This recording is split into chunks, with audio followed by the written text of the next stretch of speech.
Good day everyone. I'm Abigail Baborca Balquinto and I will discuss the properties of protein. Physical properties of proteins. First, color and taste. Proteins are colorless and usually tasteless. These are homogeneous and crystalline. Second, shape and size. The proteins range in shape from simple crystalloid spherical structures to long fibrilar structures. Two distinct patterns of shape have been recognized. The first one is globular proteins. These are spherical in shape and occur mainly in plants, especially in seeds and in leaf cells. These are bundles formed by folding and crumpling of protein chains.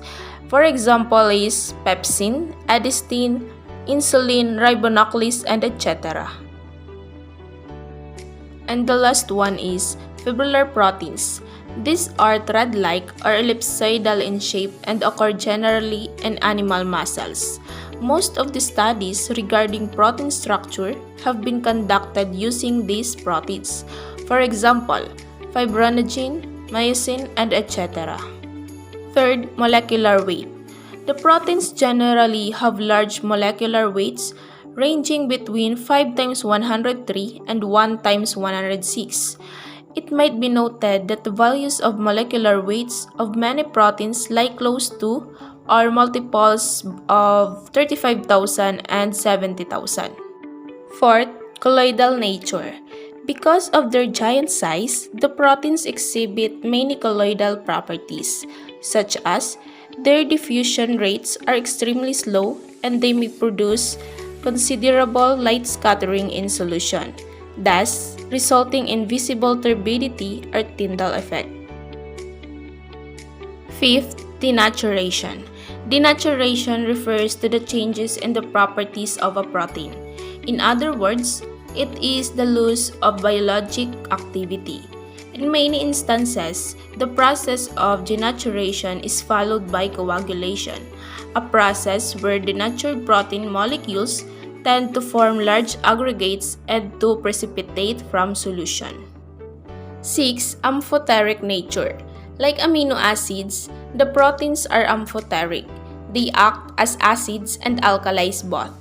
These migrate in an electric field, and the direction of migration depends upon the net charge possessed by the molecule. The net charge is influenced by the pH value. Each protein has a fixed value of isoelectric point at which it will move in an electric field. 7. Ion binding capacity. The proteins can form salts with both cations and anions based on their net charge. 8. Solubility. The solubility of proteins is influenced by pH. Solubility is lowest at isoelectric point and increases with increasing acidity or alkalinity. This is because when the protein molecules exist as either cations or anions, repulsive forces between ions are high, since all the molecules possess excess charges of the same sign. Thus, they will be more soluble than in the isoelectric state. 9. Optical activity. All protein solutions rotate the plane of polarized light to the left. These are levorotatory. Chemical properties of proteins. First, hydrolysis. Proteins are hydrolyzed by a variety of hydrolytic agents.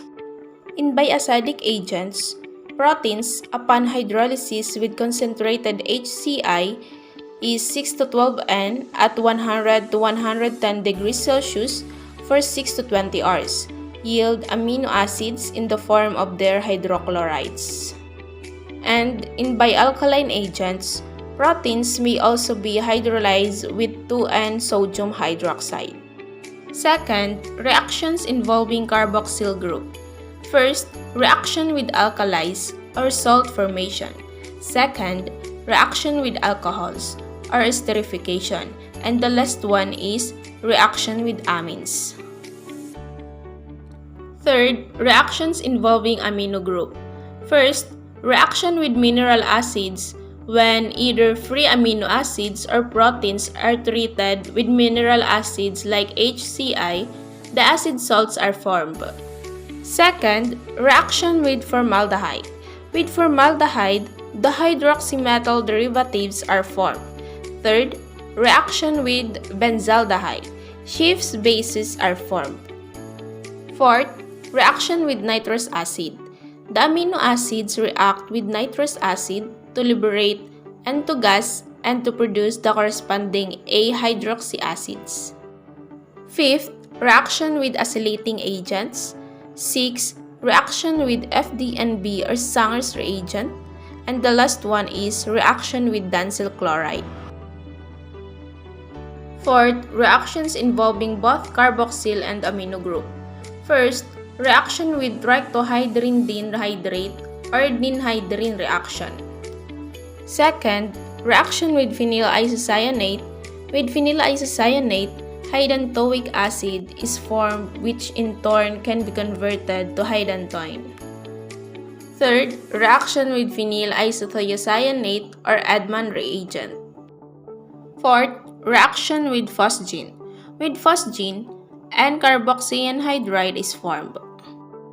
And the last one is reaction with carbon disulfide. With carbon disulfide, 2-thio-5-thiazolidone is produced. Fifth, reactions involving R group or side chain. Burette test, Santroprotic test, Millon's test, Follin's test, Sakaguchi test, Pauli test, and Ehrlich test. 6. Reactions involving SH group. In nitroprusside test, red color develops with sodium nitroprusside in dilute ammonium hydroxide. The test is specific for cysteine. And in Sullivan test, cysteine develops red color in the presence of sodium 1, 2-naphtoquinone, 4-sulfonate, and sodium hydrosulfide.